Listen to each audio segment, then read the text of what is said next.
शिवराज राक्षे आणि महेंद्र गायकवाड यांना निलंबित केले गेले। दोघांनाही 3 वर्षांसाठी निलंबित केले गेले। राज्य कुस्तीगीर परिषदेने हा मोठा निर्णय घेतलाय। पंच आंदोलनासाठी बसले होते, आखाड्यामध्ये बसले होते। जोपर्यंत राक्षे याच्यावर कारवाई होत नाही तोपर्यंत इथून हलणार नाही अशी भूमिका घेतली होती आणि त्यानंतर अखेर ही कारवाई केली आहे। परिषदेचा हा निर्णय आहे। पराभवानंतर शिवराज राक्षेने पंचांना लाथ मारली होती आणि त्यानंतर आता शिवराज राक्षे याच्यावर कारवाई केली आहे।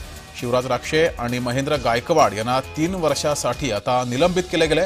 दोघांनाही 3 वर्षांसाठी निलंबित केले। त्यामुळे 3 वर्ष हे कुस्तीच्या आखाड्यात 2 पैलवान दिसणार नाहीयेत। तर शिवराज राक्षे याने पराभवानंतर पंचांना लाथ मारली होती आणि यानंतर हे सर्व पंच आक्रमक झाले होते। या पंचांनी महाराष्ट्र केसरीचा अंतिम सामना झाल्यानंतर याच आखाड्यात ठिय्या मांडला होता, आंदोलन केलं होतं। जोपर्यंत शिवराज राक्षे याच्यावर कारवाई होत नाही तोपर्यंत इथून हलणार नाही अशी भूमिका घेतली होती आणि त्यानंतर अखेर या संदर्भातील निर्णय समोर आलाय। दोघांनाही 3 वर्षांसाठी निलंबित केले गेले। हा निर्णय घेण्यात आलेला आहे। राज्य कुस्तीगीर परिषदेने हा निर्णय घेतलाय।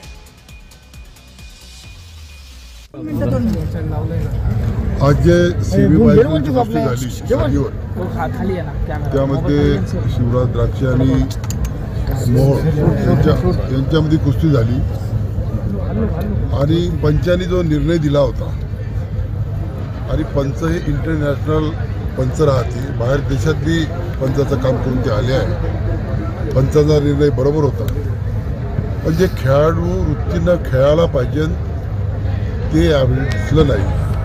त्यांनी पंचाला लाथ मारणं, शिवीगाळ करणं हे काही एका खेळाडूला शोधण्याजोगतं नाही आहे।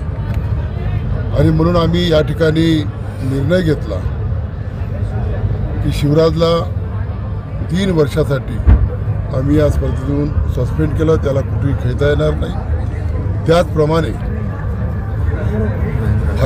फायनलमध्ये महेंद्र गायकवाड आणि मोहोळ यांच्यामध्ये जी कुस्ती झाली होती, त्यांनी कुस्ती खेळत असताना या हाफ टाईममध्ये पंचासोबत वाद केला, शिवीगाळ केली, आमच्या कार्याध्यक्षाला सुद्धा अरेरावीची भाषा वापरली।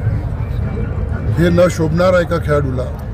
त्याच्यामुळे त्यांना सुद्धा आम्ही 3 वर्षांसाठी सस्पेंड केलं।